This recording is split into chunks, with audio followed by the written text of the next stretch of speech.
पिछले 20 साल से भाजपा के लिए एक चुनौती रहा। सपा पिछले 4 बार से जब नगर पालिका थी 2017 से पहले 2000 से लेकर के 2017 तक लगातार 4 बार सपा ने इस सीट पर कब्जा रखा। अगर मौजूदा परिप्रेक्ष्य में देखा जाए तो इस समय कांग्रेस ज़्यादा मजबूत स्थिति में यहाँ शाहजहाँपुर में दिखती है।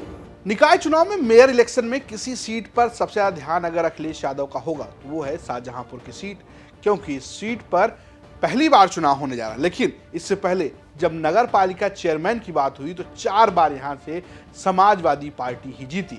यहां तक कि जितिन प्रसाद की भाभी जब बीजेपी से चुनाव में टिकट से मैदान पर उतरी तब भी यहां से समाजवादी पार्टी ही चुनाव जीती। और ये तो बड़ी बात इसलिए भी है क्योंकि यहां पर बीजेपी ने यहां समाजवादी पार्टी को बहुत बड़ा झटका दिया। दरअसल सपा की जो पहले प्रत्याशी थी अर्चना वर्मा, उनको चुनाव से ठीक पहले बीजेपी ने तोड़ लिया। यानी कि जब उन्हें टिकट मिल चुका था वो सपा की तरफ से प्रचार कर रही थी, इस बीच वो भाजपा में शामिल हो गई और भाजपा ने उन्हें टिकट दे दिया। इस इलाके से यानी कि शाहजहाँपुर से जहां से 3-3 मंत्री आते हैं बीजेपी के, वहां से बीजेपी की भी साख दांव पर। और जब समाजवादी पार्टी को झटका लगा तब अखिलेश यादव काफी बौराए हुए नजर आए। उन्होंने माला राठौर को टिकट दिया है। अब माला राठौर के ऊपर जिम्मेदारी है कि कहीं ना कहीं वो यहाँ पर बीजेपी को टक्कर दे सकती हैं। लेकिन स्थानीय पत्रकारों की माने तो यहाँ पर कांग्रेस की निखत बानो भी अच्छा चुनाव लड़ रही हैं। हालांकि अर्चना वर्मा के लिए ये चुनाव एक तरीके से आप कह सकते हैं कि थोड़ा सा आसान है, क्योंकि वो पहले से तैयारी कर रही थी और सपा के बाद बीजेपी में जाने से भी उन पर कोई खासा असर होता हुआ दिख नहीं रहा है। सुनिए क्या कहते हैं स्थानीय पत्रकार। पिछले 20 साल से भाजपा के लिए एक चुनौती रहा। सपा पिछले 4 बार से जब नगर पालिका थी 2017 से पहले 2000 से लेकर के 2017 तक लगातार 4 बार सपा ने इस सीट पर कब्जा रखा।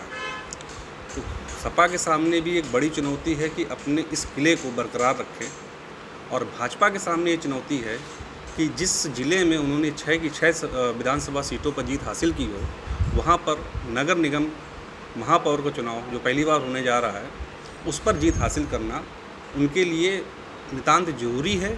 और ये इस पार्टी की मजबूती को साबित करेगा। अब बात आती है कि यहाँ पर मुकाबले की सपा के पास में जो मुस्लिम vote bank, Yadav vote bank और अन्य बिरादरियों पर जो ख़ास तौर पे ओबीसी बिरादरी है, इन पर उसकी पकड़ काफ़ी मजबूत रही है और इसी वजह से वो लगातार 4 बार जीतते रहे। भाजपा ने जो प्रत्याशी चयन किया बिल्कुल अंतिम मौके पे, जब 24 तारीख को नामांकन की अंतिम तारीख थी, उसके बाद उन्होंने 23 तारीख को जो सपा की प्रत्याशी थी अर्चना वर्मा, उन्हें भाजपा में शामिल कराया, वो भी शाम को। तो जो सपा को झटका लगा प्रत्याशी के भाजपा में शामिल होने से, उसका नुकसान सपा को ये हुआ कि लगभग 10 दिन की जो उनकी तैयारी थी उस पर पानी फिर गया, जिसकी वजह से सपा ने फिर से अपना एक कैंडिडेट तैयार किया। हालांकि वो पहले से भी टिकट मांग रहे थे सर्वेश राठौर अपनी बहू माला राठौर के लिए, लेकिन एकदम तैयारी करना, रातों रात सिंबल देना और अगले दिन नामांकन कराना, फिर पूरी ताकत से चुनाव प्रचार में लग जाना, तो ये सपा के लिए थोड़ा सा ड्रॉबैक एक रहा है, एक मुश्किल उनके लिए निश्चित तौर पर रही है। अगर मौजूदा परिप्रेक्ष्य में देखा जाए तो इस समय कांग्रेस ज़्यादा मजबूत स्थिति में यहाँ शाहजहाँपुर में दिखती है। अगर मुस्लिम वोटों का ध्रुवीकरण कांग्रेस की तरफ हो गया तो कांटे का मुकाबला भी होने की संभावना है। हालांकि समाजवादी पार्टी ने बिल्कुल नया प्रत्याशी उतारा और अटेंडम में उतारा, क्योंकि उनका प्रत्याशी भाजपा में चला गया था, लेकिन उनका उत्साह भी काफ़ी बना हुआ है। दूसरी बात यह है कि नया क्या रहने वाला है इस बार, खास की 2 बहुएं। हाँ, ये खास बात तो ये है कि जो समाजवादी पार्टी से प्रत्याशी हैं माला राठौर और भाजपा की जो प्रत्याशी हैं अर्चना वर्मा, ये दोनों अपने ससुर के राजनीतिक पृष्ठभूमि पे चुनाव लड़ रही हैं। इनका बैक जो है इनके ससुर का ही राजनीतिक कैरियर रहा है, तो 2 बहुओं के बीच में तो बहुत तगड़ा मुकाबला होने की संभावना है।